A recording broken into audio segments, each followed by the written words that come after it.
శ్రీ గురుభ్యో నమః.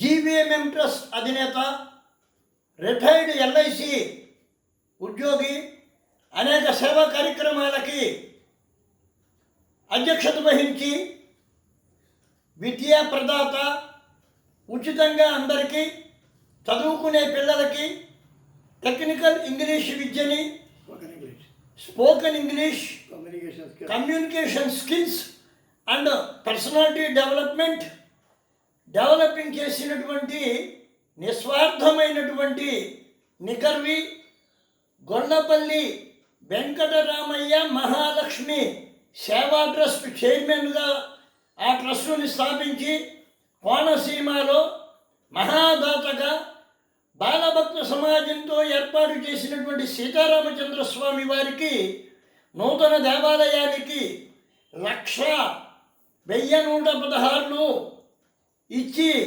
ఒక నెల కాకుండానే కోనసీమ వేద పరిషత్ శాస్త్ర పరిషత్తు సన్మాన సభకు ఇదివరలో వారి కుటుంబ సభ్యులు భారీ విరాళములు ఇచ్చి వారి కుమారుడైనటువంటి శ్రీ గొల్లపల్లి వెంకటరాం రిటైర్డ్ ఆంధ్రా బ్యాంకు మేనేజర్గా ఈ కోనసీమ వేద పరిషత్తు సభను భుజస్కంధాలపై వేసుకొని నడిపించున్నటువంటి వారి కుమారుడి సేవలు ఈరోజు గౌరవనీయులు పెద్దలు గొల్లపల్లి సత్యనారాయణ గారి జన్మదినం అవ్వడం, ఆ వేద సభకి 1,116 అనగా ఒక నెలలోనే 2 లక్షల రూపాయలు ఇచ్చిన ఏకైక కోనసీమ మహా దాతగా వారిని సూచిస్తూ వారికి పాద నమస్కారాలు చేసుకుంటున్నాం.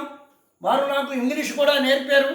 వారికి హృదయపూర్వక ధన్యవాదాలు తెలియజేసుకుంటూ వారిని దుశ్శాలువతోటి సన్మానించుకొని మన యువకుల యొక్క బాధ్యతని అందరికీ తమ ఆశీర్వచనం అందజేయవలసిందిగా వినమ్రపూర్వకంగా ఇటువంటి జన్మదినాలు ఇది దగ్గరగా 90వ సంవత్సరంలో ప్రవేశించారు వారు.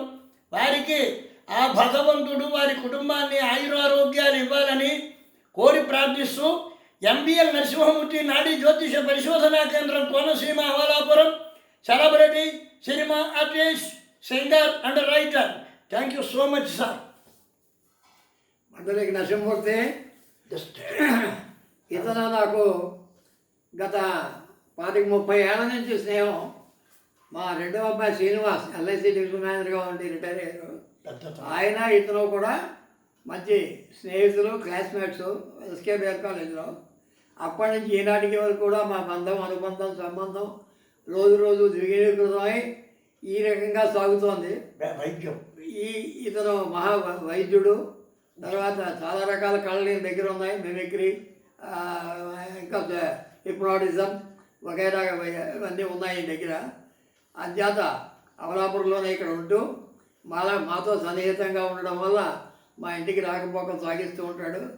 నాకు ఈవేళ 89వ పుట్టి 88వ జన్మదినం కనుక ఈ రోజున వచ్చి మీ దర్శనం చేసుకుని మీకు ఏదో నా తోచిన విధంగా చిరు సత్కారం చేయాలని సంకల్పించాను. మీరు కాదనకూడదు అంటే నేను దానికి అంగీకరించి కుర్చీలో కూర్చున్నాను. చాలా సంతోషంగా ఉంది. అతనికి అతని భార్యకి రేపు పొద్దున పుత్ర సంతానం కలిగి హ్యాపీగా ఉండేలాగంటే భగవంతుడిని ప్రార్థిస్తున్నాను. Thank you so much sir. సంతోషం.